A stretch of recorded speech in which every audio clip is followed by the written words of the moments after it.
Saudações fraternais a todos, meus queridos, conforme é do conhecimento de todos, a última aula, História de Israel, assunto, a monarquia de Israel, estávamos ali no final da aula e surgiu uma pergunta sobre a origem do nome Crônicas.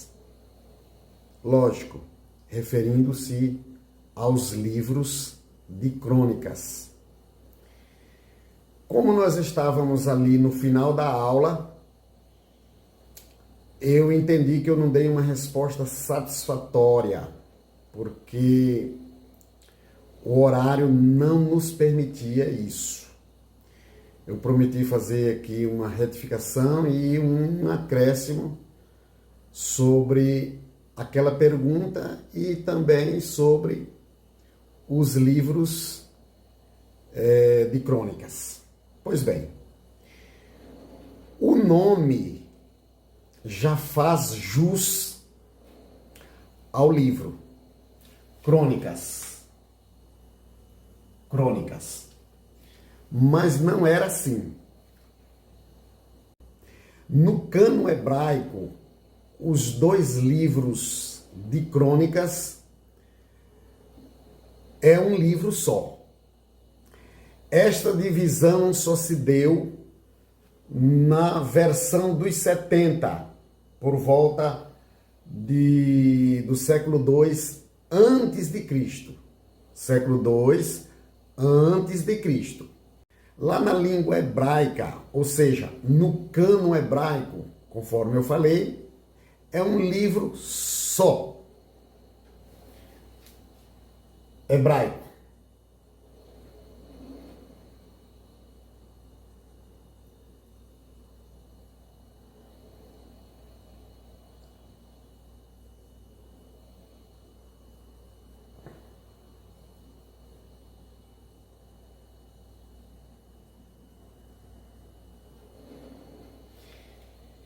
Então, a palavra crônicas, que seria crônicas na nossa língua portuguesa, que é na nossa língua portuguesa, na hebraica tá driblé,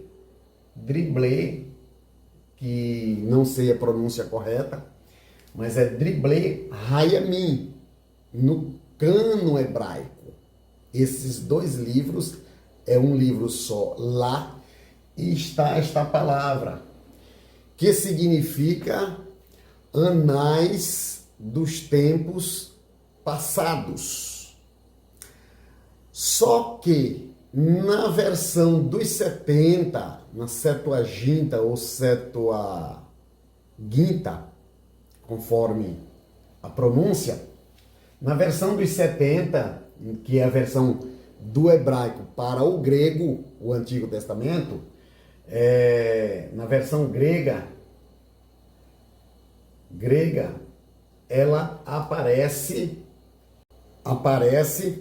como para leiponema,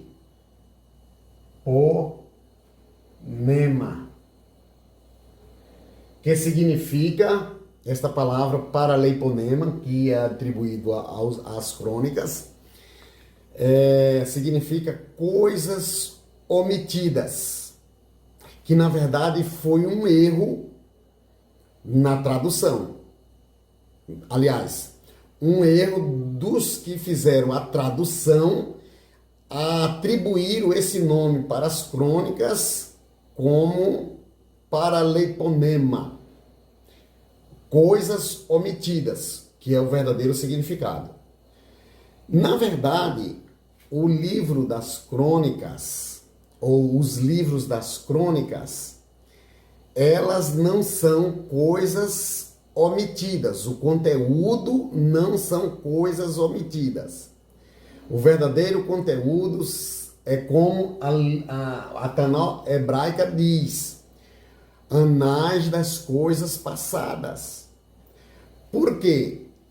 Coisas omitidas têm a conotação que o livro dos reis eles estavam desfalcados. O teor do livro dos reis não estava completo e, portanto, o livro das crônicas foi para completar. E isso não é verdade. Isso não é verdade. Na verdade, o livro dos reis já estavam compilados de forma completa. Não precisava mais de complemento algum.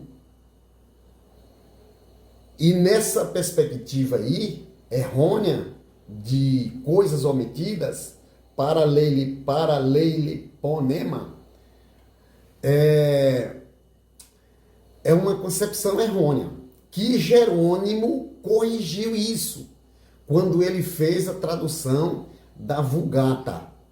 Aí Jerônimo não atribuiu o nome de crônicas da versão grega, ele foi pegar direto da Taná hebraica. E aí ele fez a tradução, saltou aqui a versão grega e traduziu para o latim, a chamada Vulgata, e ele deu o nome correto, que aí ele colocou Cronicorum,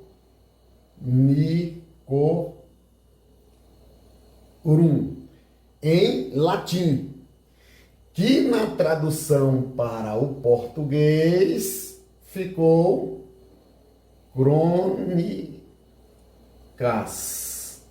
na tradução para o português. Então a tradução para português do nome dos livros, na tradução da Vulgata, Jerônimo acompanhou a Taná hebraica e não a Septuaginta, a versão dos 70. E isso, ele fez essa correção e ficou como crônicas. Crônicas, no caso aqui, que está no plural, porque ele seguiu com a divisão dos livros. Observe que não foi Jerônimo que fez a divisão dos livros, que lá na Taná hebraica é um livro só. Na versão grega, os 70 lá, os tradutores dos 70, dividiram para 2 livros. Esse trabalho não foi de Jerônimo, nós estamos falando do título que carrega o livro. Pois bem, então ficou na língua portuguesa crônicas, que significa originalmente anais das coisas passadas. Enquanto o livro dos reis foram escritos ou compilados durante o decorrer da história, ia sendo escritos, em contrapartida, os livros de crônicas foram compilados numa só época.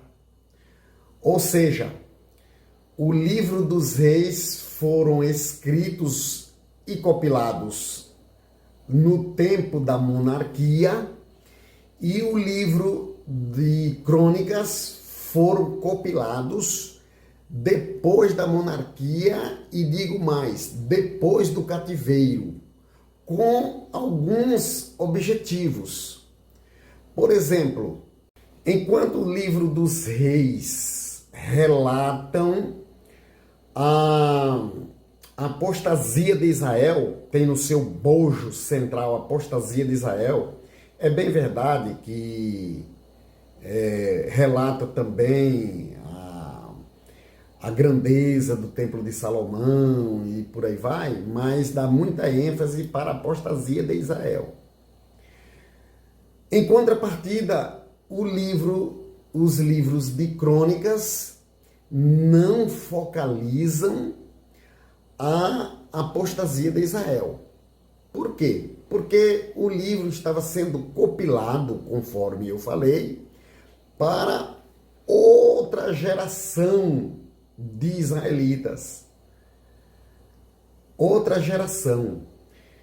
E Deus estava usando o compilador dos livros que a promessa dele ainda estavam de pé, tanto as promessas quanto as alianças. Deus estava assegurando.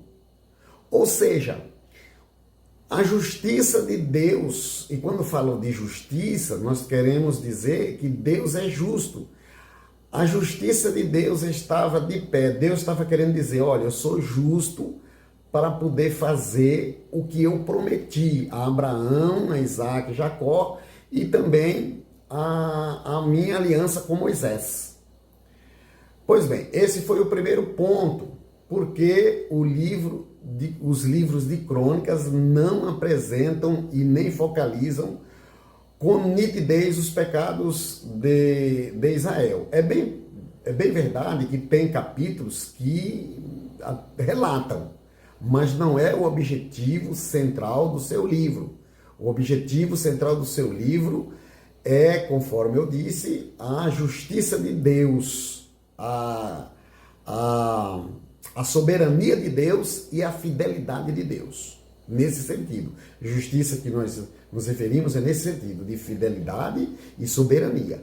Que Deus não perdeu o controle e que suas promessas e alianças da parte dele estavam de pé. Tanto é verdade que as promessas e as alianças de Deus estavam de pé, que Deus não permitiu que o compilador desse ênfase ao pecado de Israel, que até a biografia de Saul foi cortada, porque Saul foi um rei mau desde lá do início, que foi o primeiro rei de Israel. As crônicas, elas focalizam ali, começando da morte de Saul, não fala do tempo da vida de Saul, já fala já da morte dele, e entra ali pela biografia de Davi e segue, né, até Manassés, que foi o último rei da dinastia de Judá. Pois bem, a história ali, propriamente dita, nos livros, em ambos os livros a história começa no capítulo 10. Do capítulo 1 ao 9 é genealogia. Por que genealogias ali? Tantas genealogias? Porque Deus, conforme eu disse, estava falando para uma outra geração e Deus estava mostrando para eles os descendentes deles, quem eram seus antepassados, que isso se estende desde Adão até os dias atuais do último rei de Israel, antes do povo ir para o cativeiro. Pois bem, na última aula também, nós falamos que Israel ficou sem ser nação desde Zedequias. Eu falei que o último rei era Manassés, não sei porque eu falei, é Zedequias.